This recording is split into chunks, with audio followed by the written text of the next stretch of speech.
Good morning, everyone. I'm Nisha from NPTEL IIT Bombay office. On behalf of NPTEL IIT Bombay, I warmly welcome to honor guests, inspiring speakers, enthusiastic participants, and all who have joined us today for this workshop. Thank you for being here and making this event meaningful. It's a special day where we come together not just to celebrate a success, but also share ideas, learn from each other, and grow together. Today's workshop is a wonderful chance to recognize the hard work, commitments, and remarkable achievements of those who have made difference in their fields. So we are proud to share the NPTEL now has a 7,000 plus local chapter across the country. In the West Zone alone, there are more than 1,838 local chapters. Within this, 383 active local chapters. A big congratulations to all active local chapters. Your dedication and continued support are truly appreciated.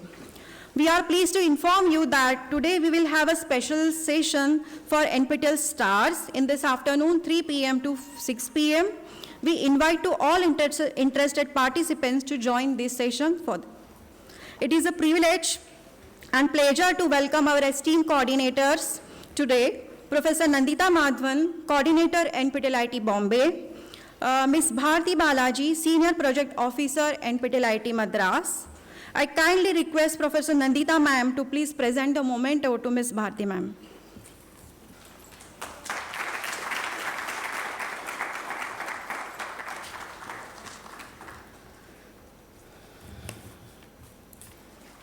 May I now invite Professor Nandita ma'am to commence the workshop with her introductory remark. So good morning and a very warm welcome to all of you. Thank you, Nisha, for kick-starting the program. How many of you have come here for the first time? Okay, so welcome to our campus. For those of you who are returning, you must have noticed that we are in a different room today. So this will also give you a glimpse of where our classes are held. So this is sort of our medium-sized classroom for a class strength of 200 or so. So with this, first of all, for those who are returning, thank you for continuing to be with us, and for those who are here for the first time, a warm welcome to the NPTEL family. What is very great about NPTEL is we work as a team, and without contributions of everyone, the success of NPTEL I don't think will be possible. It's great to have Bharti with us from IIT Madras. Most of you know her, she doesn't need an introduction. She will also be showing you some statistics which are very mind-boggling because the numbers have grown quite a bit over the past years. Beyond a scale where, I don't think when it started, we had foreseen that it would be this large. So again, all of this is possible because of contributions from our local chapters, our faculty here who offer the courses, the team who works very hard in ensuring that the production is good. And for those of you who have joined, you would have realized that whenever you send any query, there would be a response that comes very quickly. So a round of applause to all of you, including our team here. So before Bharti starts, we'll just tell you what we have been doing at IIT Bombay. As I said, it's a family, so our contribution is part of this very large ocean. As you see, our courses have also grown from 19 and 2019, where we have 71 courses, and we are trying to grow these as well. And most of you are familiar with the course structure of NPTEL. For the new people, it's important to have courses which are certified by renowned institutions so that when you prescribe these to your students, you know that the content is valid. Because now, as you know, online, there is a lot of information that is available. Some of it is real, some of it can be not real and fake. So it's very important to have valid information which enables your students to learn. So that's something which our platform is providing over the years. So in addition to the courses, I will speak a little bit about the activities that happen in person on the campus. We have been doing lab workshops, and these are the workshops that are happening this summer. One is, as you see, about to start, and the other is ongoing. This is run by the Electrical Engineering Department, and as you can see, it has components where the learners get an hands-on exposure to working with circuits, building. I think we have toolkits that help them to get a hands-on feeling. And you can see that the participation has been very good. This has been ongoing for quite some time, and the duration has increased over the years because of the participation. In addition to this, there are the NPTEL Plus workshops, which again Bharti will speak about more in detail. These are smaller workshops on specific topics. The duration can be very short, as you see, a couple hours to several hours, and some of them go on multiple times. There are interesting ones which talk about career development, which is quite popular, by Professor Devdeep. There are also others which will be focused on, say, coding, AI. There are chemistry lectures as well. And these are shorter workshops where you have live sessions which enable the learners to interact with the faculty or the resource persons here. So this is ongoing for quite some time, and this is a slightly different model from our regular NPTEL courses. There are also other options for on-campus engagements, and this is mainly to encourage people, especially students, to give them a glimpse of research. Because as you know, many of your students would be at this crossroads where they are trying to decide what they want to do in life. Many of them may not have the opportunity or access to state-of-the-art facilities. So if they are showing initiative, taking our courses, performing exceptionally well, we are actually giving them incentives in terms of spending time on our campuses where they get a hands-on flavor of research. They get a flavor of the campus life. They get to interact with our research scholars. And we'll also be sharing some success stories. So this helps students to get a flavor of research. So this is a new program for pre-doc fellowships, where this is students who spend 1 year on our campus, and in certain cases, that has also translated to conversion to PhDs at other institutes as well. So last year we had 3 fellows in biosciences, chemistry, civil engineering. This year there are 12, and the topics have broadened from management to we have now earth sciences and, of course, aerospace, civil, chemical, and electrical.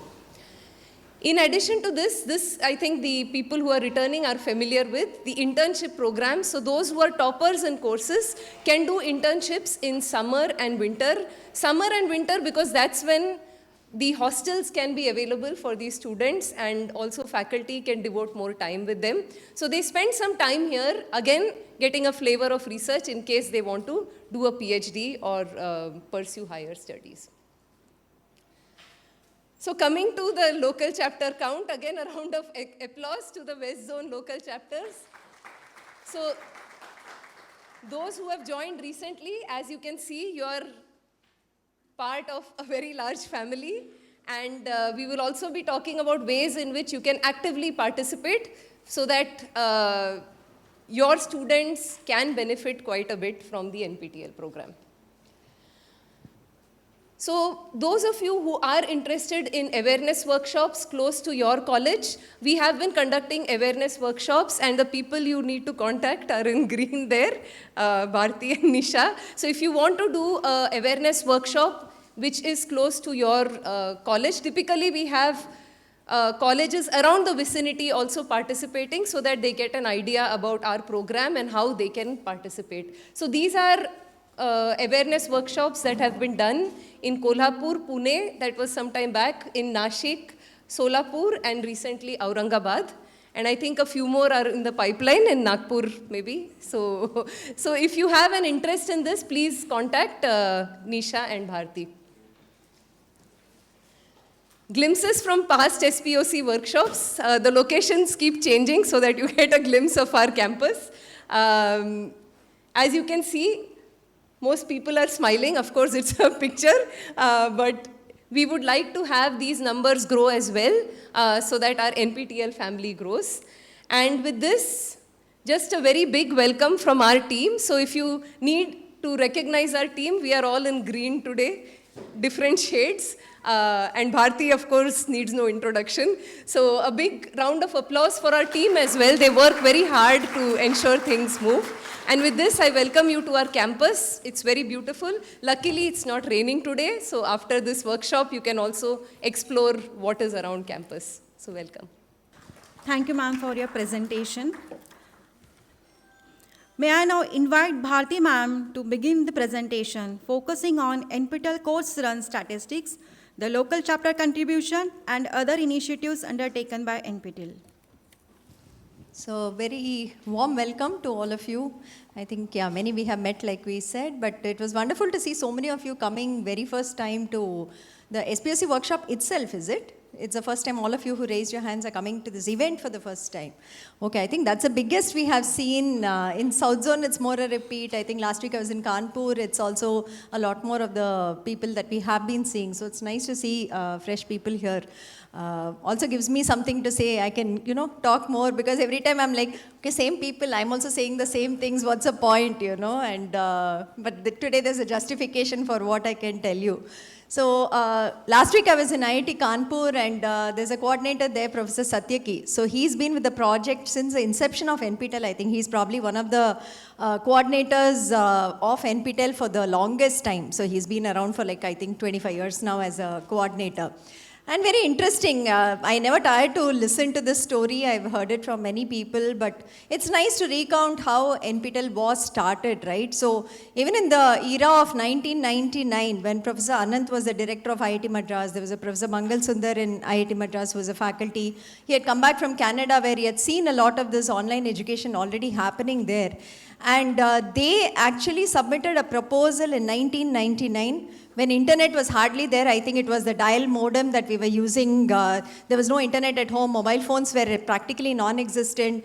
Pagers probably just about started coming in. And they submitted a proposal saying, we want to do a virtual university. That was the proposal they gave to the government saying, we'll create online courses and we want to create a virtual university. And that was their vision, that they had of what was coming, what was possible, and what was required possibly for a country of this scale. So then the project got approved, 250 courses were sanctioned for NPTEL to be created. And even then they thought that video courses, okay, who's going to watch? Let's do PDFs and animation and all that. So 250 courses, 125 courses was video courses. 125 courses was actually text material that was being developed at that point in time.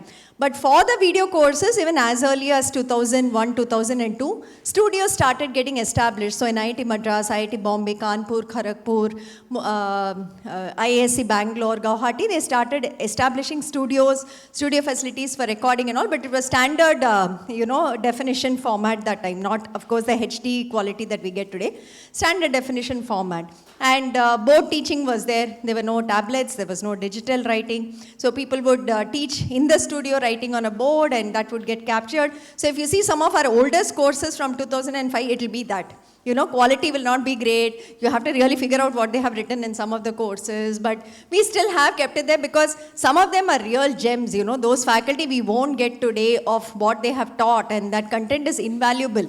It is okay to be there even with that quality is what we did. So 2003 to 2007, we developed 250 courses across the 8 institutes, the 7 older IITs, and IISc was the consortium that came together that time. There were no other IITs, there were only 7 that time. And very interestingly, like Professor Nandita was saying, this is one of the longest running successful multi-institutional project. For 25 years, the 7 institutes and IISc have been together. They have been united. We are still working on the project together. There are coordinators across who, again, we form the core committee and they do the policy, whatever we implement, and it's still going on, Though, of course, I think the IITs compete against each other on so many fronts on who gets the highest ranked student somewhere, who's getting the highest packages somewhere. But for the NPTEL project, I think all the faculty have a buy-in and all the IITs have been working together and so on. So that was 2003 to 2007. And then 2007, we had applied for the second phase of funding, saying we'll create more courses. But then there was a 2-year gap at that time. And these courses that we developed was also with the vision that I think in 2002, 2003, the space started opening up for a lot of more of private colleges to come in, affiliated colleges to be, instituted under universities and so on. But there was a paucity of faculty that they were getting. The faculty for those colleges, they were finding that it was difficult to get them because suddenly there was like so many colleges. In Tamil Nadu itself, we had like, I think within 10 years, we had like 500 plus colleges in the engineering sphere, right? And that was some gap that they found there. And they said, okay, these can be used as teaching material. Students can refer, faculty can refer and do something like that. That was also one idea that was there. For those of you, again, who were there in the college space at that time, 2007 to 9, when we kind of were in the middle of phase 1, phase 2, we stopped producing because we didn't know phase 2 funding was going to come.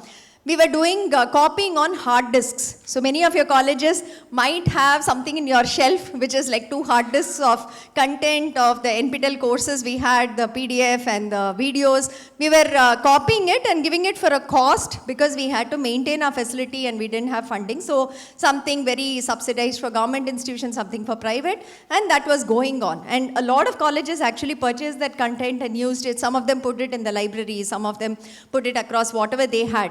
I mean, the LAN started probably coming at that point in time, which is 2007, but still internet was not so prevalent then, right? So colleges were the medium of distribution if students or somebody had to access that content. We had made a website, all the content was available and free, so even as early as 2007, our website said, no login, we will not ask you for details, just come in, click on any course, you watch, view, download, we are not going to ask anything. That was the philosophy of NPTEL, which remains to this day. There has been absolutely no monetization and that's how it remains. So even those days it was there, but people did not have access to internet the way we have it now.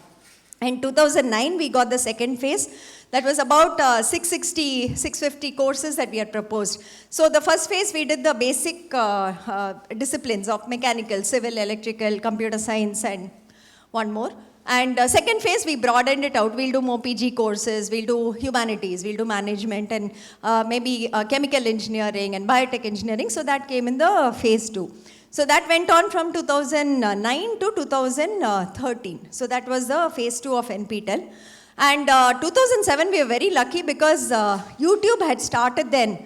But YouTube would say only 10-minute videos can be uploaded. And we had a good partnership with Google and YouTube and all. We knew some people there.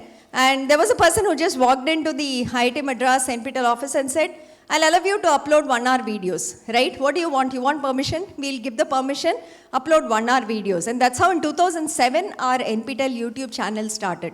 And we started uploading 1-hour videos on YouTube, and that was a permission given only to certain clients. We were the first, I think, in India to possibly get that particular, opportunity to do it. Since then, we are on YouTube. Then 2011, 12, I think the MOOCs concept started catching up. So world over, Coursera had come up, edX had come up, and everybody was talking about doing courses online, getting certification and all that.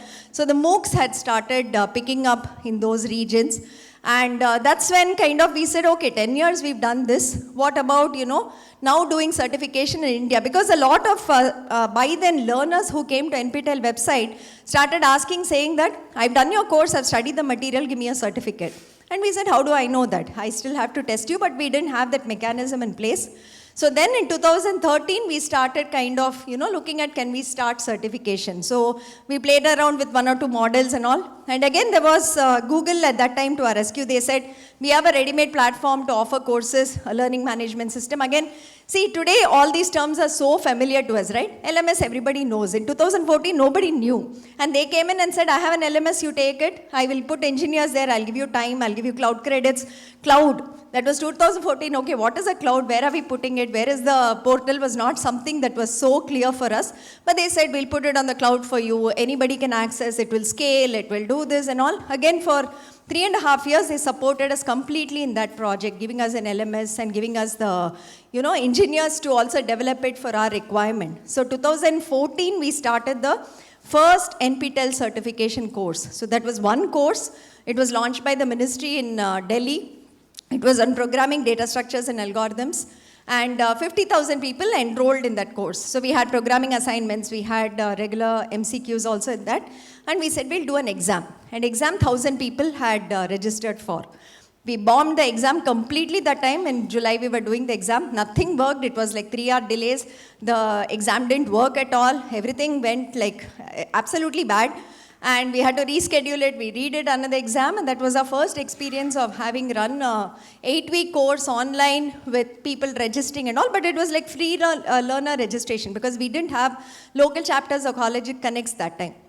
So that was the first course that we did from our side. And then that September 2014, we did 2 more courses. So Kanpur came on board. They said, we'll give you the next course. So we got 1 more.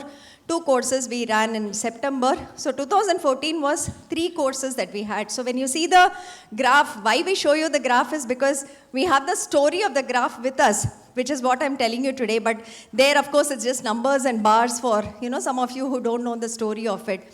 So we started that, and 2015 Jan, we got 10 courses. And if you had asked any of us, right, Professor Nandita was not a coordinator possibly that time, but if you had asked any of the coordinators that time, we were like, maybe 50 courses we'll run, some 5,000 people will finally write exams, and that's where we will settle was our thing. We also didn't know how we would grow, what this would become. We just started it and said, we'll see what happens. That was the way. Not that we said, okay, we'll do 10 lakh exams and we are going to do this, we'll do partnerships. Nothing of that sort, right? We didn't have any of that vision. If you think that people were visionaries, no. We wanted to run certification courses, but that was our idea at that point in time. So 2015, when we launched 10 courses, we realized we had no connects with colleges. We had some list, yes. We had some names, we had email IDs, and 90% were bouncing. They were coming back. We were posting something that was coming back. Then we realized we are offering courses for people outside in the education system, but we don't have any connects. So March 2015 is when we started this local chapter initiative. And we said, we'll do a pilot with the South because we knew Tamil Nadu well. So we said, we'll send out an invitation letter to 100 colleges that we know. And we'll say, we are starting a local chapter initiative. Do you want to become a partner? And the letter literally said, we don't know what we'll do with you. We don't know how we are going to interact, but we are starting some partnership. If you want your partner, that was the way we started off.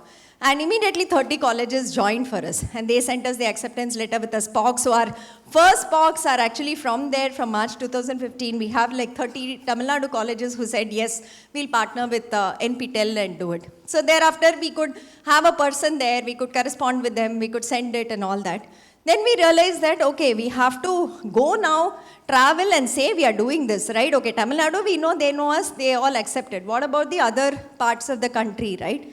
So then we started these awareness workshops. So I think between the offices of Kanpur, Bombay, us, Kharagpur and all of us would have easily done about 800, 900 workshops between us in the next 4 years, between 2015 to about 19, when we really went district to district and we were doing workshops. And we were saying that if you don't know what NPTEL is, this is NPTEL. If you don't know the people behind NPTEL, we are the people behind NPTEL. And there was so much of suspicion that time, right? And the first questions we would get in the early years of 2015-16 was, why are the IITs coming to us? You all never come to colleges like us. You all never interact with us. Why are you all coming to us? There's some hidden agenda here and we don't understand that. Why are you doing that, right? So we had to convince them saying there's nothing here, we are just doing courses and why don't you take it? And we had to do those interactions. And we didn't have much data also that time. We had just run some 20 courses, 30 courses, that was the data we had. So how much will we expand? We didn't know. But we were getting the problems. We knew that where we wanted exam centers, people were saying, okay, we'll try with it. And that's how it started. And then we went on from 2016-17, we were kind of growing. And 2019, we came up. So then we started tracking data. And when we saw the data, we said, people are not stopping with one course, right? Then we started seeing people are doing 10 courses, 15 courses, 20 courses. The data started showing that people are coming back for many more certificates, many more certifications, and so on. Then we said, okay, what should we do with these people? And many of them would do like one course here, one course there, one course somewhere else, have 10 certificates, but wouldn't have an area of expertise. Then we said, let's start a domain star category, right? A domain scholar category. So we started a domain scholar category in 2019, and that was the first 3 domains we established was AI, programming, and data science. That was the first 3. So we said core courses, elective courses, and all. And we finished the exams, May month came, and we started looking at data. Has somebody finished a domain? And then we got our poster boy, first domain scholar, who we still are in touch with, extremely successful candidate today also, who is doing extremely well. He was Pamir Roy. He was in Arunachal Pradesh studying in Nerist. And Nerist is a place where after 10th you do 11th, 12th and 4 years of college. So he was doing that. And from 11th standard, he was doing mechanical engineering in fact. But he had a fascination for doing computer science. So he would actually from 11th standard study from NPTEL courses. He would sit and he would go through courses, go through videos. And those days in Northeast, we had only one center, which was Guwahati. I don't know, for those of you who visited Northeast, you'll know the distances. And he traveled from Arunachal to Guwahati to write exams. Not complaining, not telling us anything, not even saying that, can you not give me a center in Arunachal? Nothing at all we knew about him. Suddenly when we discovered he had completed 15 courses and he had completed a domain also. So this was a boy who had done mechanical engineering and now a domain in AI. And he said this gave me a wonderful opportunity because he could actually do 2 distinct areas of whatever he wanted to study. And that domain scholarship, it became, of course, it was news for us because he was our first domain scholar. So Madras, we gave him an internship. He came and spent here, made some contacts. He went to Kharagpur. He got an internship there. He was doing something there. Today, he has a company in which there are about 70 people working. The office is in Bangalore. He has a startup that is there, works in AI-related products. It's a product company that they do along with, of course, service and all that. And he not just employs people from India, he has about 40 people out of that 60 working from Europe and US for him. He's just about 24 years old, nothing more than that, you know. So this was one of the good successes we saw where we said, people who want to study and don't have that opportunity in their college, right, now have an avenue to come here and study. So I love, say, electrical engineering. I got aerospace because of rank. How do I do it now? This is a real case. In IIT Madras, we had a student like that. When IIT Madras, aerospace engineering student, completed 13 courses of electrical engineering because he said, I was always passionate, but my JEE rank gave me only aerospace. So he did all the courses from electrical engineering. He came to our office. He showed 200-page books of notes he had taken, all the certificates he had taken. And he was so thankful he transitioned actually to that area later on and works in something like that today. So there are these avenues that happened. That was 2019 that we did.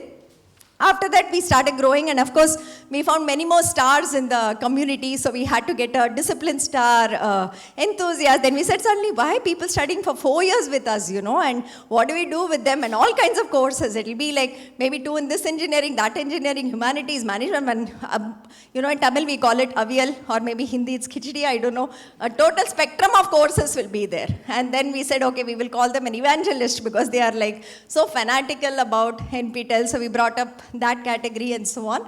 And we started expanding exams. So initially when we started, we had like 2 Sundays only afternoon exam. Then 2 Sundays we had morning, afternoon, so 4 exams per semester.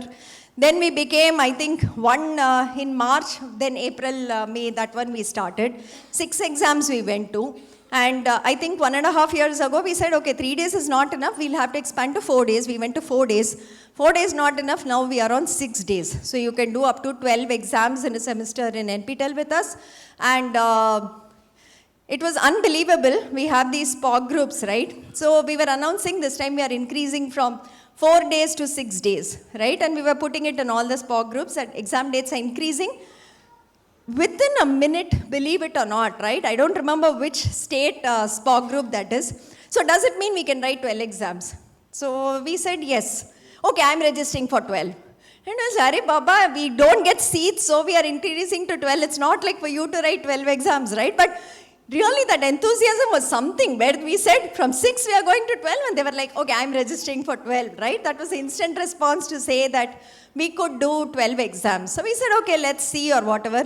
And last time when we moved to 12 exams, we said, okay, there is the superstar category and all where you can do 6 exams, 3 toppers and something like that. We gave 12 exams. We find there are like 10 people, 20 people doing, in fact 70 people I think who have done 12 exams registered for that semester. Okay, you've done 12, maybe you passed 12. How many toppers? We find 8 or more toppers. So 8 or more courses, they have become a topper out of the 12 exams they write in one semester. And I really can't understand how they do assignments, right? You have to pass assignments also, you have to submit it. 12 courses, imagine just logging in, no? I have to have 12 courses. I go to submit assignments every single Wednesday for 8 weeks or 12 weeks, whatever you're doing. We keep joking in the office, maybe now there are proxy people who are submitting assignments for all of them. God knows what's happening, but we don't know how you're even managing doing like 12 courses and submitting assignments, right? That happened. So we had a Mega Star and Champion that we came out with. So there was one person who had done 8 topper last semester out of 12 exams he wrote. So that was fine. This semester, that same person said, how come I got only 8 topper? It should be more, right? So there's one person who wrote 12 exams, topper in all 12 courses. There's a Samrat Bandyopadhyay, he had come to IIT Madras last time and he said that. And after he said, ma'am, I've finished this, what is next for me? What will you provide as a challenge that I can do? I said, okay, now we are going to, I need time to think, I can't keep doing this, so please wait, is something that we have told. So that is something that we see as it's a very small fraction, right, who's very, very happy about the courses, about the learning, about what it gives them as a high, what it gives them as knowledge, what it gives them as that freedom to explore and learn, which is what we wanted from the MOOCs, right? It's not like your college curriculum where everything is said, all of you will study A, B, C, D and whatever, maybe some electives, but still within that domain. But what this gives you is a complete freedom to study whatever you want, in whatever way. People need not monitor you. You need not report to anybody. I do well, I don't do well. It's not, nobody's going to ask. I'm not talking about the student and credit transfer thing, but in general as a concept, right? It's an extremely kind of liberating way of learning anything that you want within the system, that you can, do humanities, you can do a German course, you can do a Japanese course, you can do a core engineering, electrical engineering course, you can study service marketing, you can do brand marketing or something like that. There's no end to it. Who said that if you're here, you cannot learn this, or since you're this, you cannot learn it? Nobody says. So when students say today, oh, I didn't enter the IITs, I didn't have, we say, okay, those times are gone. Now you can't complain. There is an entire 1,000 courses that we are offering every semester here. There's no complaint for you, so you sit and study. That's the thing that we tell, people who say, I'm not in the system and all. We say there's so many opportunities we have. Try to make use of it and you kind of come into the system. So that's something that we do. So basically, this has been the journey. So we finished 10 years. We are growing in terms of courses. We started sourcing courses from so many other institutes. All the premier institutes we take from CMI has come in, IMSC has come in, ICERs have come in, IIITs we have done. The newer IITs have come in. We are also helping some other institutions like the health sector, like the National Institute of Epidemiology. They have some courses. We run it for them and so on. So that has been happening. The next phase is, of course, the AI has come in. So we are also thinking, okay, what to do in AI? How do we now bring in AI into the system to kind of maybe help the learners learn better, maybe get them to make it more interesting? There are some things we have to explore, but keeping in mind that AI has not matured that much still. A lot of things is still unknown to us on how it's going to behave or what it's going to do. So keeping that in mind, we are launching AI as a feature in Swayam from this coming semester. So there are going to be some courses where we are going to enable AI features on it. Some features are going to be like video summarization. So that is something that we are brought in. Flashcard games, memory games are going to come in where it will throw some questions and you can basically test yourself on that. There's going to be a programming companion, and hopefully as long as you don't really emotionally blackmail it and jailbreak it, it will just tell you, you're wrong here, your syntax might be incorrect, why don't you try changing this line, and nudge you towards the solution and not give you the answer. So there's a programming companion that's coming. Another thing that is very good, which we have tested amongst the other students we have, is there is a mock interview interface that's coming up. So it's for a kind of a soft skill interview, also like an equivalent of a HR interview, where it will evaluate you and give you results. But there is also a technical mock interview in the areas of, I think, data science, AI, programming and all it can do. So it can test a student for like 1 hour on databases. Depending on how the student answers, it keeps on asking questions. And finally, it gives a report also. These you did well, these you didn't do well, improve on this and all, which is pretty accurate. We've tested these 2 features quite a bit on our side. It works pretty well. So I think databases, algorithms, general programming in Python and Java, then some AI and data science. Up to that, it works well.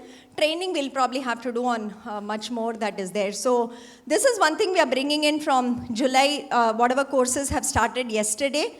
From that it will come, we'll put out announcements on how to access, which courses will have access to that, which group of students will have. And also we did a expression of interest tender, and there are 3 vendors who have come out with features. So we also want feedback on which feature is good, what is useful to the student, what do they like, what do they use most, and so on, because we want to finalize it finally to features that we will bring in for all courses from next semester. So we are only doing a pilot this time from our side. The ministry also has been pushing us a lot on doing AI in SWAYAM. And this is what we have done as a pilot. So for this semester it will be a pilot. But once we get proper feedback from the students in whatever courses they experience the features, we will select again and we'll roll it out as proper features for all courses. So one support we will come back to local chapters is, if your students are enrolled in all those courses, we will come back to you and say, can you get them to actually test it out, give us proper feedback. Even y'all as learners or as SPOCs, can you all test it out, tell us whether it's useful, not useful, whether it's breaking somewhere, maybe not even working somewhere, or giving something incorrect. We just want that thing to, give us as information so that we can use it for our next screening. So this is where we are currently at NPTEL. And coming back to some data. This is normally data I like to put out because, even Prasananta or my own faculty there will ask, why do you say so much data, So I say only once in 6 months I subject all of you to data, right? Only in these meetings I tell data. It's good in a way because you'll have to know how big the project is. Even you'll, as an SPOC of a local chapter of NPTEL, should know how big the NPTEL project is. I mean, I've had so many SPOCs who actually have a special status in college because they are NPTEL SPOCs. They say, oh, now people tell, oh, you're NPTEL SPOC, right? Because of whatever NPTEL brings, and they're able to bring certifications, some impact of that and so on. It really helps them for that in one way. That is for some SPOCs. But in general, somebody was asking, how do I motivate my students to study from NPTEL? I think a part of this data is important because you have to tell the student, there are so many doing it out here, and if you're not going to be a part of it, yeah, you're losing out on something. Not that, of course, they're not going to do anything else in life, but you're losing out on an opportunity that you can use, and you should be doing that. That's probably one of the things that I like to put out the data on this. So we have a total of 1.86 billion views for all the NPTEL videos put together on YouTube that we have. 53 lakh YouTube subscribers. And we are very proud of it because this is not a Bollywood song and dance channel. It doesn't have shorts and reels and something fun that is going on. No faculty singing and dancing in the courses. It is lot of, Not yet. Yeah. Yesterday we saw okay, I don't want to say that. Yeah, but it's still not there, right? Unless AI will make one avatar and get them to do something, I don't know, that could happen. But still it's like a lot of serious equations, lot of mathematics, a lot of them are monotonous, we agree also. But that's education at that level, right? It is engineering education. You have to learn that if you have to be a proper civil engineer, electrical engineer, and be building something and all of that. I think that is required. So that's the way that we look at it. So 53 lakh subscribers and growing is a big number for us.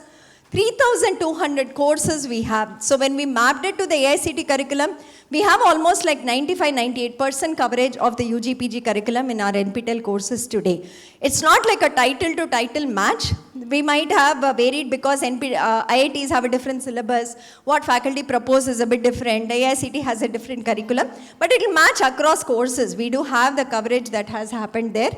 And 76,000 hours of videos we have on YouTube, which are all public, available for anybody to watch at any point in time, all subtitled in English, and about 30,000 hours are translated into other languages also. So this is with respect to certification. We have offered 8,387 courses so far. 3.44 crores is our enrollment for NPTEL alone. So today's workshop will focus more on NPTEL. NPTEL is today is a part of the larger umbrella called SWAYAM. So many SPOCs get this doubt, what is NPTEL, what is SWAYAM, right? So like I said, in 2014, NPTEL started certification much before SWAYAM was even started. So we did it for 3 years, and then we were reporting to the ministry. Then ministry was very excited to say, okay, there is something working, this model works, but why do you guys limit it to engineering? Let's get it to all the disciplines, non-tech, the PG, whatever IGNOU does, and so on. So that was their vision to expand it to all disciplines of education.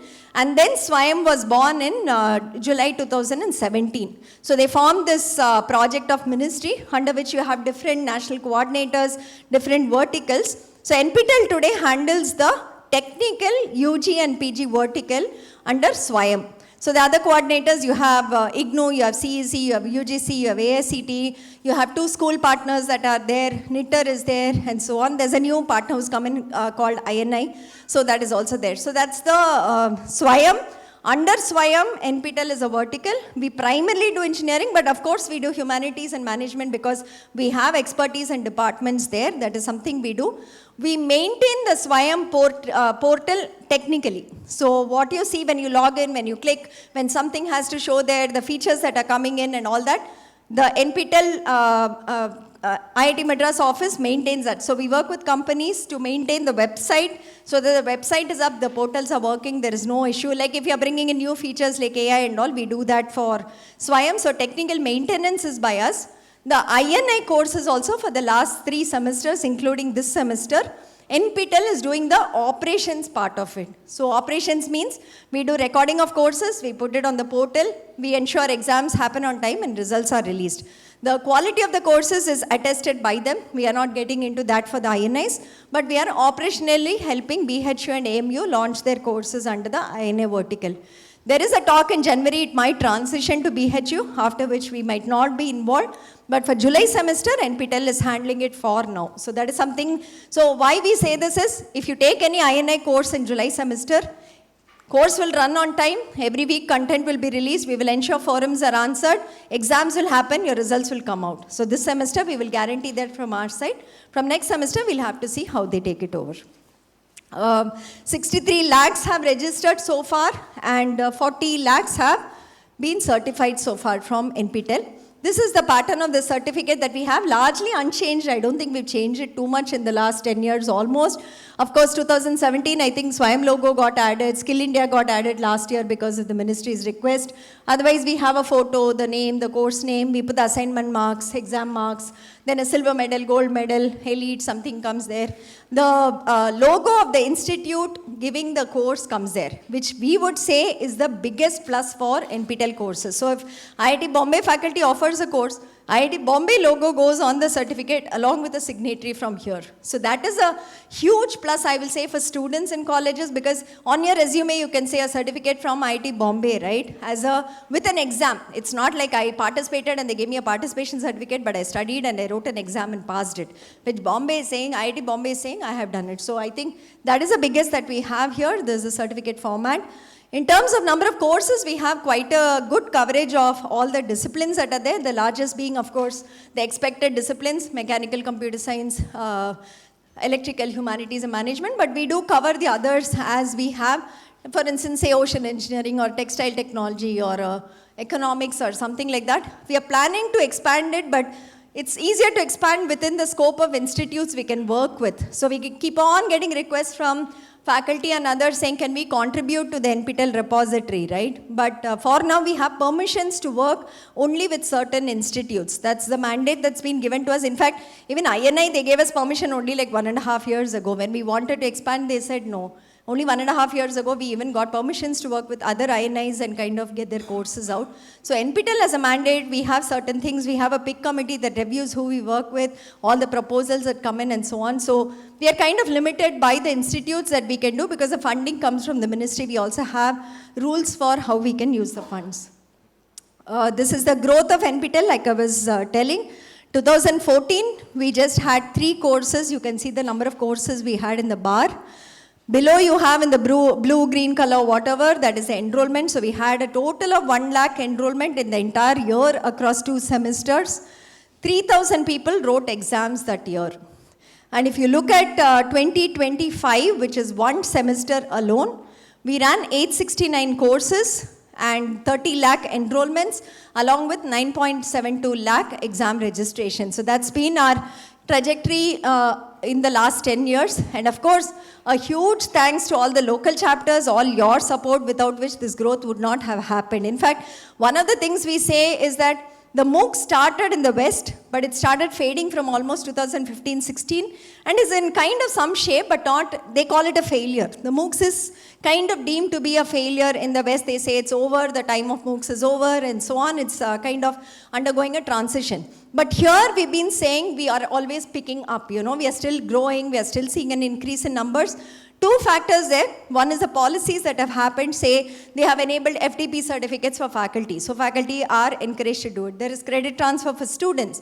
So they are encouraged to do it. And of course, this partnership and relationship with the colleges that we have, right, where each of you has been a huge pillar for us, taking this information to your colleges, encouraging people there to do these courses, and ensuring, that they keep at it and they complete the certification. I think that has been the biggest strength of NPTEL today, where we also tell the ministry, we work with 7,000 colleges. It's not like we are just a body sitting in some office somewhere and we do something. Sorry, we have this connect, we have this almost a large NPTEL family, and that's what we do from our side. So this is the, number growth that is there. Last semester we thought we'll cross 10 lakhs, but we didn't. So we're hoping maybe this semester we cross, but we'll have to wait and see. This semester we have 925 courses. I think the numbers are a little old, 2 weeks old, I guess. So we are on, I think, 15 lakhs we have crossed today enrollments. Exam registration has come to about 3 lakhs so far. So that's a number. If you look at the components of a MOOC, of course, the video lectures are the primary from the faculty who teach it. So that is there.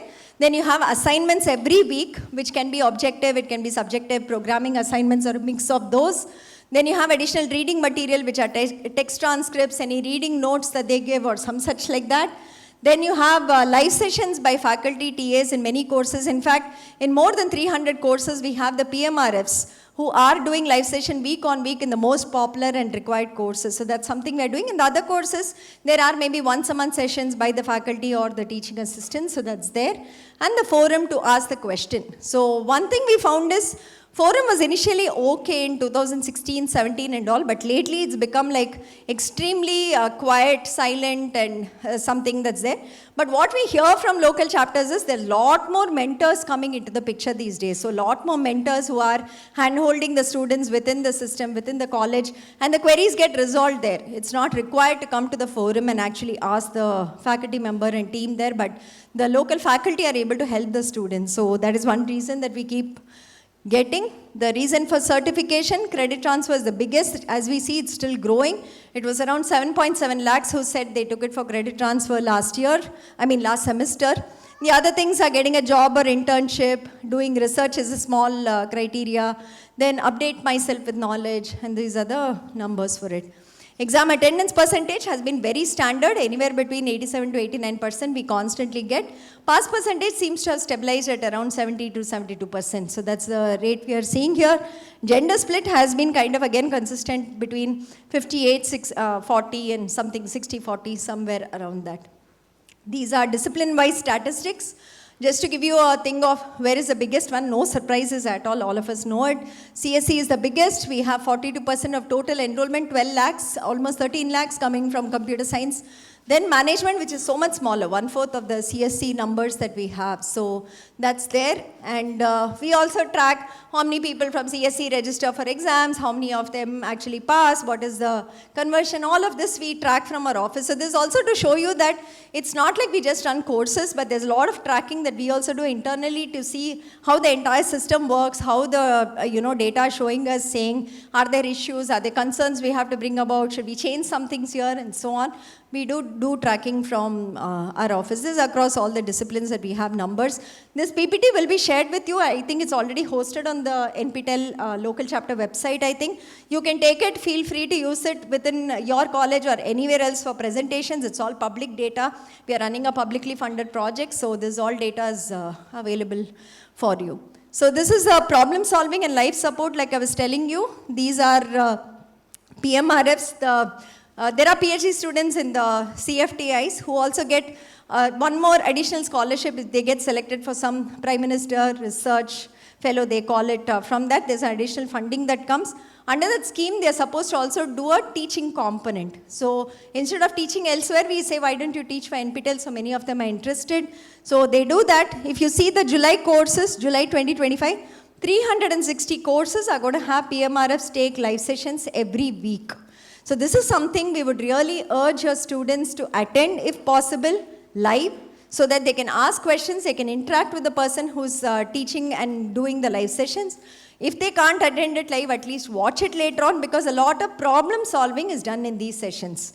And when students go in and say, explain something, they also explain it. If they've not understood from the videos, that is one thing. But otherwise, we ask them to do a lot more of problem solving, because our final exams mostly are a lot of problems, in the question paper. So this is something that they do. These are also recorded. They are also shared with the students and all learners enrolled in that course for later viewing. So I would really suggest that if you can schedule and please help the students attend it, if possible live. If it's not possible, at least, get them to watch it later on. We send a WhatsApp once the courses start and these sessions start. On all your WhatsApp SPOC groups every day, we will send today's schedule for live sessions is this. You can forward it to your mentors, you can forward it to your students and so on. I think we also do an SMS for all the learners still. That is what we were doing till last term, but all the learners in those courses which have live sessions every day do get a SMS from us.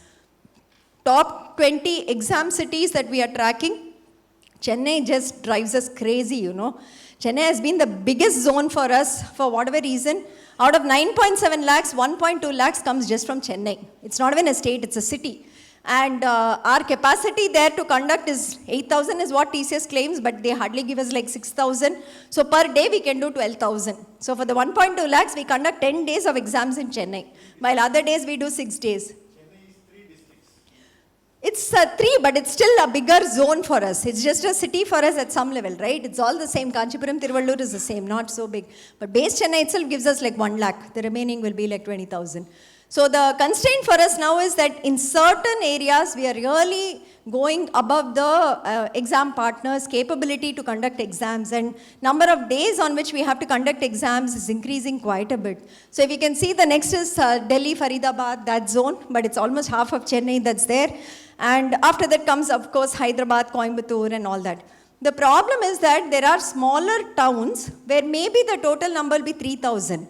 But there'll be finally one college with 200 system that actually can conduct exams there, or whatever reason, TCS has a partnership or something. So there also we'll struggle. It's not like we need 1 lakh to struggle. Even with the 3,000 we'll struggle, because in that town we won't get capacity for something. Or the colleges we know, for instance, now we are working with some colleges to say, give us centers for some exam. We have a local event, we have something else happening, the labs are all booked for this, placements is happening, so we don't get labs even though they are partnering with TCS at some level. So we have sent out letters to a lot of local chapters. I think those of you who have TCS partnerships and contracts hopefully can give us centers if required for the exam dates that we have put out. In places where we are having much lesser nodes, we would also request help from you if you have big labs that are well facilitated for conducting exams. If you can write to us, then we can also, connect you to the TCS vendor, and you can become a partner with them and help conduct our exams, especially in zones where we don't have nodes. That is something that we would say. I think in the West Zone, we still don't have a problem, but Gujarat GTU said that from this semester onwards, they are going to do credit transfer. And I don't know how solid or strong the policy is, how much they are going to push it. We've been asking for projection of numbers, but we are yet to get any projection from there. We are tracking the enrollment numbers to see if it's going to spike up or it's okay. So far, I haven't seen any, alarming trends. But of course, the last minute is when 15-20 lakh enrollments will happen. We have to see that. So Gujarat will be one place that we might require support, if at all the numbers suddenly kind of go very high. Okay, so this is what's the time? What's the tea break? 11:30, okay, good. So this is one of the most interesting parts of NPTEL that we really enjoy, from our office and seeing who this, because these are people's stories. What I gave you so far are just numbers, right? They're numbers and data of, I would say, almost non-living things that we have as objects in that table. But now come the real human beings and the stories of NPTEL that we, track and we find and see who these people are. Some we just can't predict, and they are suddenly, a surprise. Like I told you, the person who's done 12 topper out of 12 courses. These are just things that come out of the blue. We have no inkling that it's going to happen. So these are the real stories that are interesting for us. Again, I would say these are stories you should take back to students who say, I don't have time to study. I can't even do one course. I'm so packed and I do so many things, I can't spare time to study. I mean, these are people who are, say, faculty like you, who are having family, who are having professional responsibilities and doing courses. They are also students in so many colleges who are doing 4-5 courses, doing other things like the other students. There are working professionals doing our courses. There are challenged students, right, physically challenged and all, who are doing our courses, writing exams. So, like many of them say, and we have feedback, if we all can put away some part of our social media time away, right, and switch off our phones, switch off our other activities, I think all of us will find time to study, especially the younger generation, the students should be in that bracket. That might be one thing. In fact, somebody was saying, I have a nice video on that. I remember that video. They were saying, if you can do that, this is a student feedback, where they said, I didn't know how to study first. Then I said, okay, I will switch off my, all alerts, all thing, even internet on my phone for some time. And then I will do this. No tabs being opened apart from what I have to study. And he was like, suddenly it was a whole new world. There was so much of time on my hands and I could do it. So these are the categories of stars that we have. Domain scholars is something I already said. We have more than about 60 domains now. I think we introduced a new domains last term, this term, still going on. And then we have mega stars and champions, which I was telling you, appeared in 8, 9, 10, 11, 12 exams. Topper in at least 6 is a mega star. Champion is appeared in those exams and passing at least 8 exams. So that is something that we brought in. Superstar was actually the, strongest category before the mega star and champion came in. So that was 4, 5, 6, 7 exams and topper in 3. Evangelists are those who study with us for 4 years continuously. 8 semesters you have to register with us for exams, not taking a break. We measure continuity there, and you have to register for at least 18 exams, pass in at least 13 or some such number like that. Motivated are again some category. Enthusiasts are there, 8 exams, 4 semesters, something we came up. I don't know how we complicated so much. When we thought about it, we did some things, but I really can't go back to that. But that's what we have. Discipline stars is generally in that discipline, ME, EC, whatever we put as course code, right? In that course code, if you have more than 50 weeks of learning, to say, okay, in that area you have studied something and you get score of more than 55, and believers are again some other category that we have. So these are the star categories we have for now. And the numbers are really, they have surprised us this time. For instance, when we are tracking domain scholars, you can see the growth, right? We started with 8 domain scholars in 2019, 49, 77.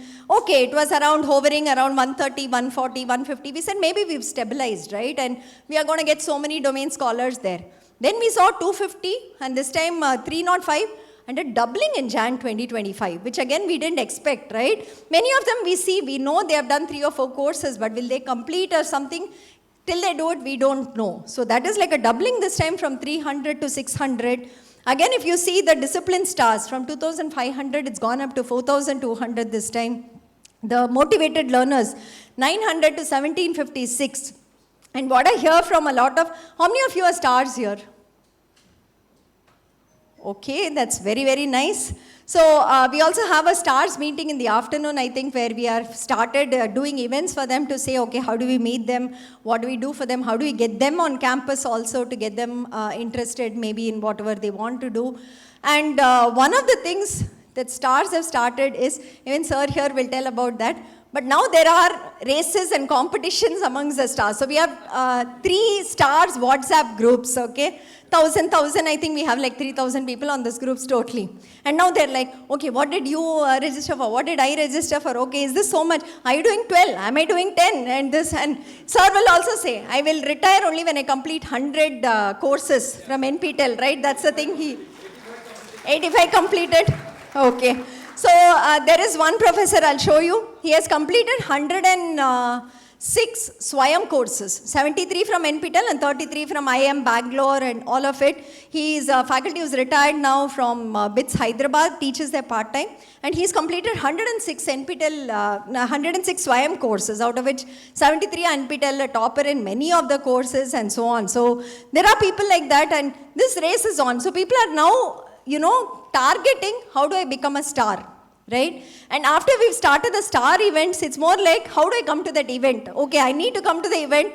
4 courses I do, one of the star categories I'll come to, and then they will invite, and hence I will come. So it's become like, to come to the event, I do courses and then I register, and that's the talk I'm hearing from a lot of the stars that are there, right? But that's something very interesting. But this is the total number, 9,318 stars who have come this term, and a total of 38,000 is what we have here. Domain is something that I think all of you should get your best students at least to do, right? 1 or 2 domains that is there, because it gives a consolidated nice certificate to say, I have specialized in this particular area. So what is a domain? It comprises at least of maybe 6 or 7 courses. 3 or 4 will be core, and you have to do the remaining as electives, total of 60 weeks. But we just up the bar a little bit to say 40 pass is not enough. You have to get 60 marks in each of it, average of 60 with a minimum of 55 in each of it. So that's what we do. And typically we say, okay, finish it in 3 years, because then the domain is relevant, otherwise it just keeps stretching, that's there. And these are some of the domains that we have. In computer science, like I said, we have AI, data science, programming, foundations of computing systems, civil engineering we have, electrical we have. This is a full list that is there: aerospace, biotech, chemical, metallurgical, management, humanities. There are 2 domains we have for faculty also. So for a fresh faculty member who joins, a young faculty member who joins a college, there's something called fundamental faculty domain. Introduces them to what is NBA, what is NAC, what are best teaching practices, what are learning analytics, and things like that. Then we have something called an advanced domain, where we also put out something like IP, patent, how do you apply for patents and get it, something on leadership in the educational domain, if you're assuming that people now start becoming HODs, deans, and they apply for other positions, right? So that domain has more of those courses. It's a good domain to do if you're a faculty in a college, gives you a good insight into all of this. Then we have mathematics. The new domain we've added this semester is architecture. So a couple of domains we have done in architecture. You completed one? Okay. So we have these on architecture. And last semester we had introduced sports science domain and agriculture engineering domain. So those were the new ones that came in Jan 25.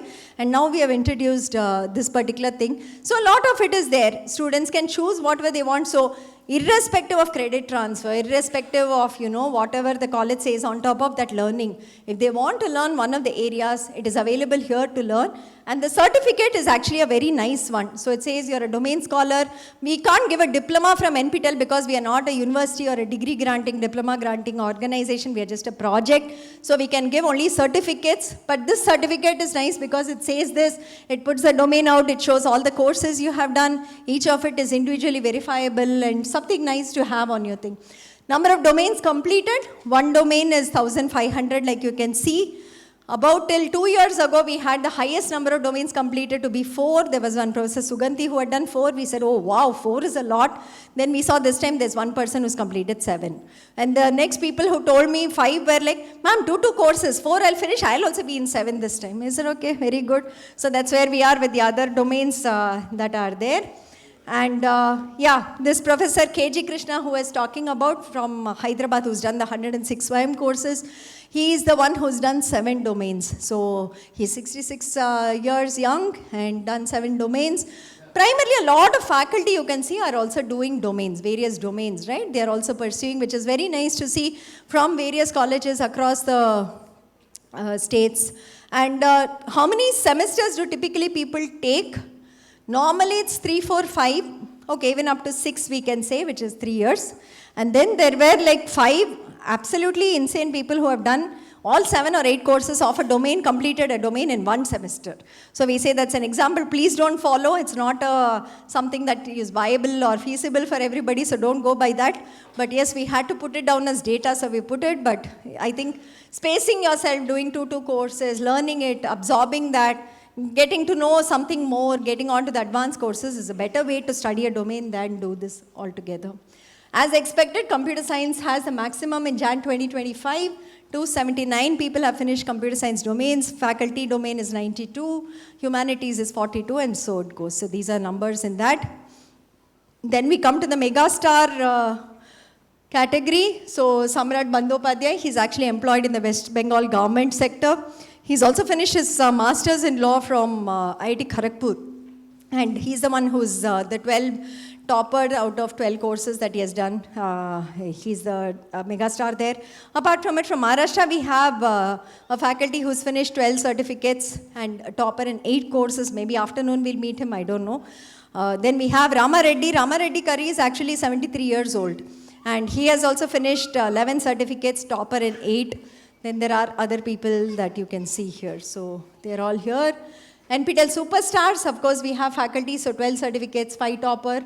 These are people also from Abu Dhabi. You can see the first person is not from India, but he's from UAE, writing exams there. Also completed, there's 10 certificates, 4 topper, 10 certificates, 3 topper. Then we have Superstars who are students, so it's not just faculty, but a lot of students who do it too. So there are students who have done 7 certificates, 4 topper, 9 certificates, 4 topper, and so on. So these are all the people. This is also something that we track. Highest number of NPTEL course registered, right? Not passed, but registered, and how many exams they have appeared for. So there is one person who is registered for 78 course exams so far, and 2 people with 74, 2 with 73. So this is the largest. As you can see, and as expected, I think the 1 and 2 course are the largest fractions that will be there. But even if you come up to 5 courses, right, if people are doing 5, I don't think any college almost mandates 5 courses. They do 1 or 2 from NPTEL as even mandatory if they have such a policy. But 5 is a stretch. I don't think they do that. So even if you look at 5 and say people are interested in doing it, it's almost 57,000 people, which is a large enough number to say, okay, they are able to keep with the NPTEL courses, the rigor of whatever is there, and then go ahead with it. So this goes. This right side table is number of courses taken in January 2025. So like I was telling you, 29 people registered for 12 exams, 10 people for 11 exams, 18 for 10, 23 for 9, and so it goes. Largest is 6.4 lakhs, which is, of course, one exam that's there. Highest number of course takers, I think Sir is here, Professor Prashant is here. Otherwise, the other people are here. He's 78 courses, 74. Sir is on 73 courses taken so far. So that is there. And coming to certified, it's 74. So highest takers is 78, but the certified is 74. And this is what we have. Again, for this semester, if you see, 14 people have completed 12 exams. So topper or not, but they wrote 12 exams, they cleared 12 exams. That is 14 people. Yeah, but no, it can be multiple, but 14 have passed all 12 exams written in this semester. So again, these are people who have highest certified that are there. So these are all. We were also tracking this time how many people outside India are taking NPTEL courses, right? So that also seems to be a big number. In Dubai, there is a person who's done 14 courses. Then there's one more in South Korea. We have in Bahrain, Ghana, Japan, there are 6 courses. There are also stars at some level. The star category is also given there. Ghana, UK, Germany. So interesting that people outside also are using it and in fact doing exams, not just studying from our website. And this is just, we wanted to also track what is the usage of, if they are, physically challenged. Are they also doing multiple exams or are they doing single? Single though we know, we meet them in the centers and we get feedback and all that, but we wanted to check multiple. There is a person who's done 38 courses from us with being challenged actually physically, 30, 26, it goes on. So they've also been able to handle it, cope it with whatever else that they have as a challenge here. Coming to initiatives, I think I'll start maybe 2 or 3, then we'll take a break for tea. This is that AI integration on Swayam. Will this video play? I don't know. We'll come back and play. Can you keep that? Okay. So we'll come to this post-baccalaureate or pre-doctorate fellowships like Professor Nandita was talking at the beginning, right? So again, when we started seeing so many domain scholars coming, so many stars coming, and the stars are showing us that even outside of the IIT system, there are so many of them who are capable of doing very well in NPTEL courses. And NPTEL courses are primarily from, say, the IITs. And if you see, 50% of our courses are classroom lectures that are recorded. So which means the faculty is delivering the course to the BTechs and the MTechs there. We record it and we put that as an NPTEL course. So it's not like a watered down version. It is not something that is made very easy for NPTEL or some such like that. But 50% of the courses at least are classroom recordings we are putting out. Whatever is taught inside is coming out to the learners outside. And if people are doing well there, we were thinking, what should we do with them, right? How do we incentivize them? How do we motivate them? And what would they be looking for if they are doing so many courses? So one is, of course, you might want to get knowledge to get a job, which is fine. You can always find your job and go on. That is okay. But if you're interested in research, then how do we give an opportunity for you to do research was the point that is there. So one of the things we brought about last year was this post-baccalaureate and pre-doctoral fellowships. It's for 1 year, 12 months. You have to go to the institute wherever you're selected and be there for a month. You will get a chance to be in the lab of the faculty along with the research group. You get to work on a project of the faculty and do an interaction for 1 whole year. You could also probably audit and attend classes that are happening at the institute if there is a facility for that. For instance, IIT Madras and all, when you work on a project, you can actually go and attend a class. You can do take credits for it. You can even write the exam, or you can just attend the class and audit the course also. So we do have those facilities. So it depends on what you want to do in that 1 year. The way that it is done is we invited faculty to propose projects. And we said propose projects and tell us what capability of the learner that you want to apply for your projects. So we got so many projects that are given here. We got 102 projects last year, 138 projects this year. And we circulated this to the stars.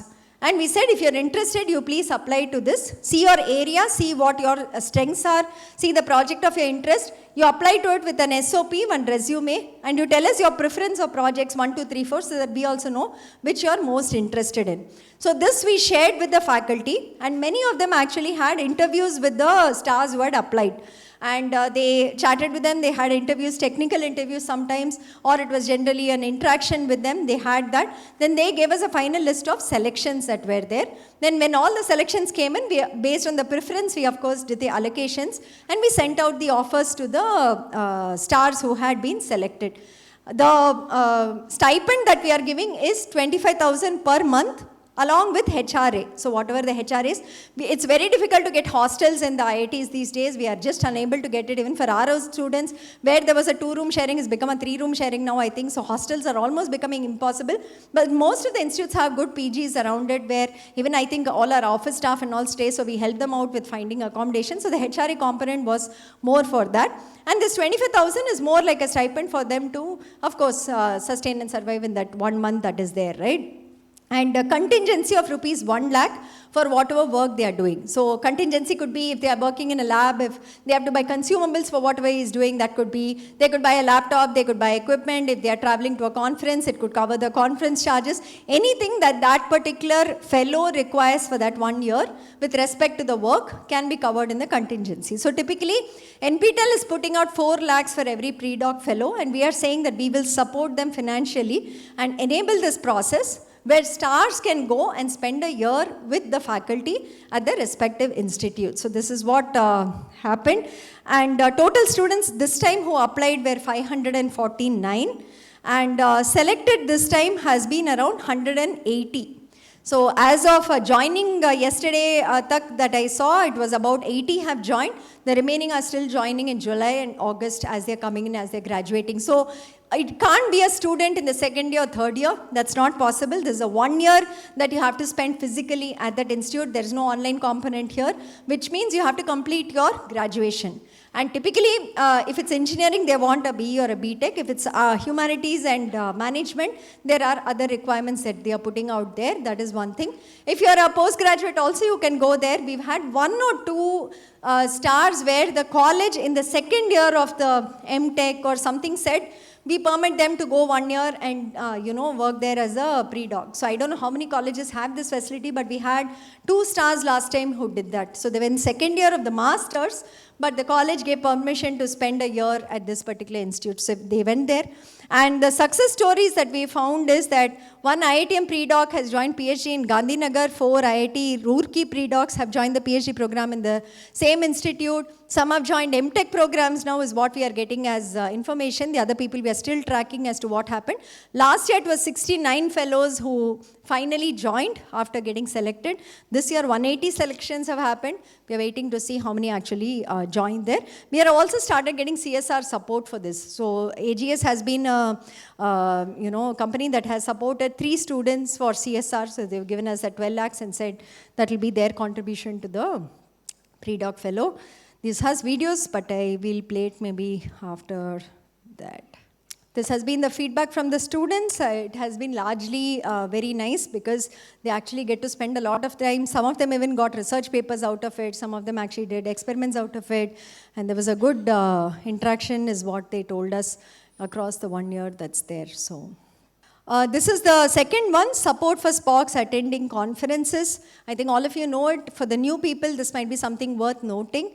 What we do for SPOCs is typically, see, the entire agreement we have between you and us is non-financial, right? College doesn't pay to become a partner. We don't pay you all to do all the hard work that you all put in for us. So the least what we can do is only certain things that we can enable for you. One of the things we thought of doing is helping SPOCs attend conferences. If you have a paper in any of the conferences listed here, typically the conferences should be happening at IITs, ISC, NIT, CSIR labs, ISERs, IST, or some teaching learning conference that have been approved. So this is the thing we have.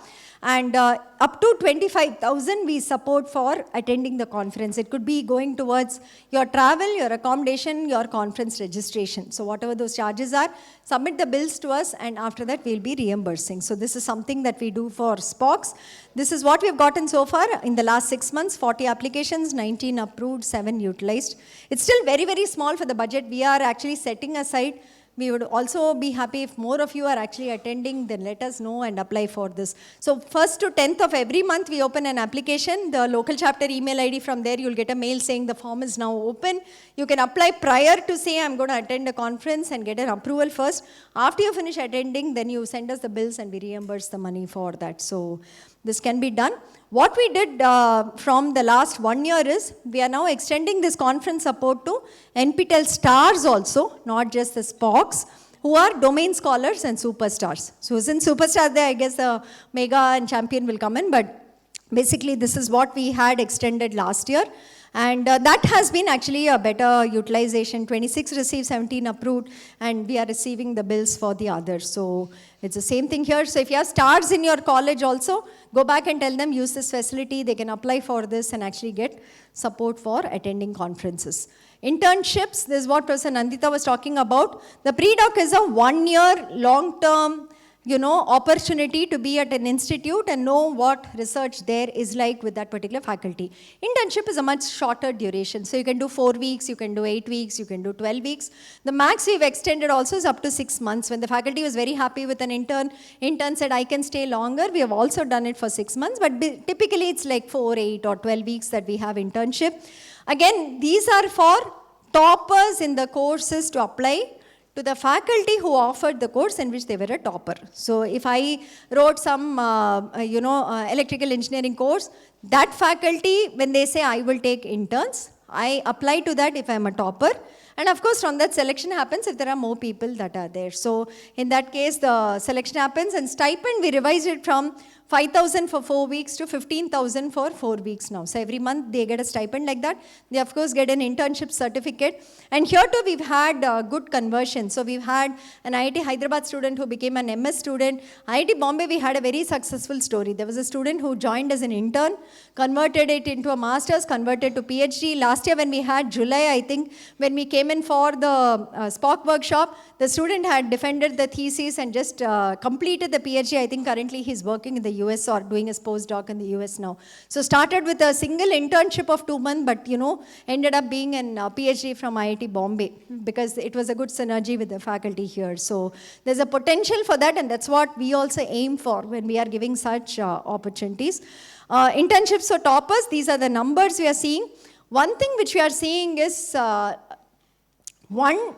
are not too many who apply for these. These are also in person now. There are very few faculty who say, I want online. Kind of the online days are over and they all want the people to come to that institute and be there and see things there, right?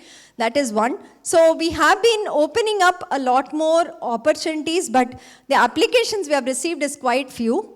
Okay, even if we get the applications, we screen and give offers, they accept the offer, but they're not completing the internship. For instance, this time we have done it, we pushed and pushed and pushed and said we'll make it 400. So we got 400 students selected for internship, but I don't know, I've seen only about 200 join so far. I'm not even sure if the remaining are going to do it or not do it or something like that. So one of the things we'd require support from the SPOCs. Inside your SPOC dashboard, you can see something called an internships tab. When you click on it, normally as the process goes, we'll show you which all courses have internship where the faculty has accepted, which all among your toppers is eligible for applying. If they have applied, have they been selected? If they've been selected, have they joined? We are showing you all the data there. So it will be nice if you all can also get them to complete the internship, because one of the pushbacks we are getting from the faculty is we get them to do all this work, right? We give them applications, we say please select and please do this. Sometimes they conduct interviews, they do all of it, and then students don't join. Or if they join, we've had cases where in 3 days they say no, I can't stay in Kharagpur, I can't stay in Delhi, and they go back. So that also has happened. So, now when we go back to faculty and say, can you give us internship approval? They say, no, I'm not going to spend time on this. They don't even come to us, So they are also giving us a pushback. It'll be nice if we get support from local chapters to tell your really good students to say there's an opportunity that probably they can use, especially if they want to know, even if they want to join an MTech, right? At least go see that institute, how the institute is, how the faculty is. There's a good opportunity for them to do it. That is something that they can do. And this is the, I think, data we show within the dashboard. You get all of this information there. From probably this semester, 2 things we thought of doing. One thing is get parent consent for going for the internship, because the student accepts and says, I will go to Kharagpur. And then when we say, have you joined? They say, no, my parents didn't allow me. And we're like, how did you consent without asking your parents? I don't know, because it was told to you that it's in person. So one of the things we want to do is to say, give me your parent letter also to say that they are permitting you to travel and you will go there and there are no hassles. They want that. The 2, we also thought we'll get a letter from the college if they are still doing an undergraduate degree there at least, not a postgraduate. But to say that even the college knows they have gotten an internship opportunity and hopefully they can encourage them to come, rather than these students generally taking a decision not to go. So 2 things I think we are going to change as a process this time. This is a summary, and we have it for,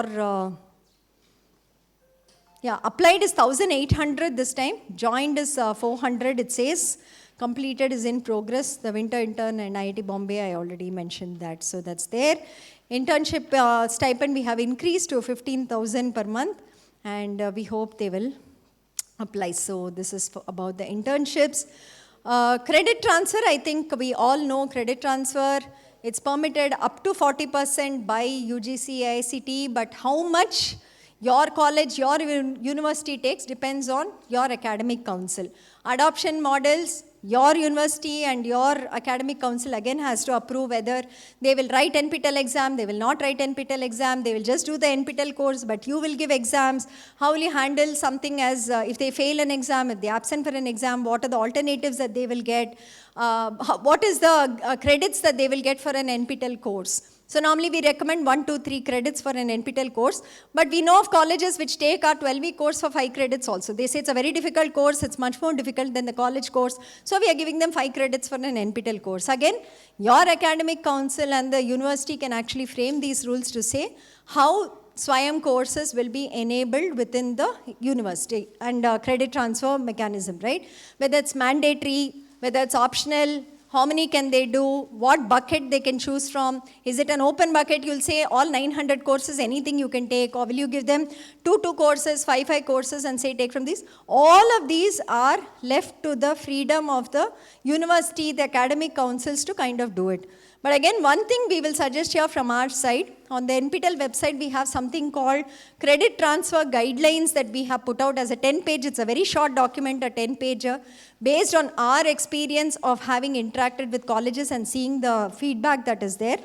There are things we recommend, like in the final year of the degree program, whether it's a 3-year degree or a 4-year degree, and especially the final semester, do not bring in NPTEL courses definitely for them, because we found that many times it's been made mandatory and then they don't graduate. If they fail or they're absent, they don't graduate. College has no alternate mechanism. It's become a big problem in some universities who put that down as a policy, right? So please avoid that completely. Start in the second semester, maybe don't do first semesters again, we say, because students are coming fresh to a college from a school. They're not even used to the system of a college. Let them learn, let them settle in. Don't put them in the first semester. Second semester, start them off. And depending on your students, you know them best. We don't know. We are just offering all the courses that are there. But you know them much better. Guide them to take the courses that they should be taking, right? So all the videos are available on our website. Faculty can go in and see the videos and see whether it's difficult, it's easy, will the students understand it, who you're recommending it for. That you can do at some level. There is a tab called statistics in every single course on NPTEL. Public information on how many times we have run it, every run, how many enrolled, registered, passed, what is the pass percentage. I would really urge you all to go and check that before you recommend courses to your students. We have courses where we have had 2% pass percentage. Okay, there's an AI course from IIT Delhi, 2% pass percentage. People who passed it have wonderful things to say about it, but of course only 2% is passing it. We had 10,000 people register for exams for that, and we had 200 people passing it. It was really very difficult for us to also say anything, but the faculty was like, this is the exam, this is the thing, I've taught everything. The problem was, it was not the course, but he assumed that the students knew a lot more of the prerequisites. He assumed the students knew the mathematics required, he assumed that the students knew whatever algorithms were required and all, and then taught the course. So when we put out a course, we only put out that particular course. But whether students have that requirements is something we would really request faculty of the colleges to see. So the first recommendation is, if you all are implementing courses for students and saying you have to do this and recommending, certain course titles, faculty should do the course first with NPTEL. See whether it is okay, see how the assignments are, see how the exams are. And then you say, is it okay for entire class? Is it okay for my top 10% of the class? Or maybe it's not even applicable for my students, right? Depending on which segment they come from. Say a mechanical engineering student. Do you want to give them an advanced course? Maybe the computer science guy can handle it, but not the mechanical engineering. They probably want a more foundational, fundamental course and something. So I think it's up to the colleges to also say and select the courses properly at the end of the day, if you are to make it successful within your college. If you tell students, you take whatever you want, they might go in for the very easy courses that is there. They might go for the very fancy courses that are there and not pass. So it's a multitude of things we see. We are not the judges of that. We do not know your students. That's what we say again and again. And there is a very wide spectrum of learners out there. So we put content at all levels. But what suits your students, how do you need to face them, how do you need to grow them, you have to see. So second semester we normally say, if they have never been exposed to online learning, they are scared of, we know of so many people, I am not IIT standard, I can't study from the IITs, don't make me do this. They are literally on that inhibition thing to say, I do not want to do it. How do you get them into the system, right? Give them a soft skills course, give them an English course, which they can definitely pass. And maybe even do well, get a silver medal, maybe get a gold medal or something that boosts their confidence really a lot. Then you say, okay, take the next level, one more step that is there, take this course. And then you can kind of get them to do better courses in, semester 4, semester 5 and so on. Stop with semester 6 if it's a 4-year BTech or a BE. Let it end there. If they want as a additional learning, 7 and 8 is okay, but not as mandatory for graduation. That is something that we keep saying. And There's a very good policy. In fact, in IIT Bombay only, I think, even 4 or 5 years ago, there was a Spock who was here. I don't think he's a Spock now. But he said that in his college, what they do is, they have permitted, I think, 4 NPTEL courses for credit transfer. And they do mention some buckets and baskets to be done, but it's optional. And what they say is, in semester 3, 4, 5, 6, students can do from that. If they pass, you credit it. And if you have not passed or not done or whatever, come to the college electives and take that. So it's a very flexible system of saying, sample what you want, learn what you want, try it. But if you fail or you can't cope, it is not a problem. If you can, great, I will credit it. If you can't, the college will help you out to at least graduate, right? That's a very nice way of doing NPTEL courses. So at the end of the day, when we say this does not work, these courses don't work, I think it's a policy that is not probably correctly framed, and it is not a problem with the courses and the exam at the end of the day. It is how you implement the policies, design the policies to suit your system, your college, and your students at the end of the day, right? How do you get them into this particular thing? And typically we say courses that are not within the program that the student is doing, you can encourage them to take that from MOOCs. Like say a BSc physics student is there, or a BSc, maybe some other geography student is there. Let them learn one data science course, let them learn one programming course, let them learn something else that is not a part of the curriculum, right? Mechanical engineering, it has a lot of jobs in programming and data science today. Many of them also want to do that. But maybe I'll teach 1 or 2 courses there, which is what the curriculum affords you. But they can do a whole domain here. They can do a programming domain, they can do a data science domain. So with your degree and something here, it's much easier, a stronger resume when they go in for interviews here. So rather than give them courses which you have in your curriculum and take it from NPTEL, one of the suggestions we say is, anyway you're teaching the course, right? Why replace it with what we do? That's maybe not required, but give them something that you don't have, and take that from NPTEL for every discipline that is there, right? So these are something that's there, the 10 pages of recommendations are there. If any of you are in your boards, any of you are there in academic councils, you're giving suggestions anywhere, please, try to influence them and say, let's not do this so that it harms the student, but helps and aids the student in learning much more things, and keep it flexible, which is what the MOOCs are. In fact, many times, we get questions from the ministry, or even when you all think, 30 lakhs have enrolled, only 10 lakhs have registered for the exam. That's exactly the success we call it. Because we tell every person, join 5 courses. Try 5 courses, watch the videos. After 2 weeks, drop 3 courses, drop 4 courses. Pursue 1, complete it. That should be the model, because that is a whole way that MOOCs work, where you're allowed to sample, you can taste, you can see what you like, and then proceed with whatever you want. That is what should be done from this system. Okay, I think we will stop here. We'll come back to these after the tea break.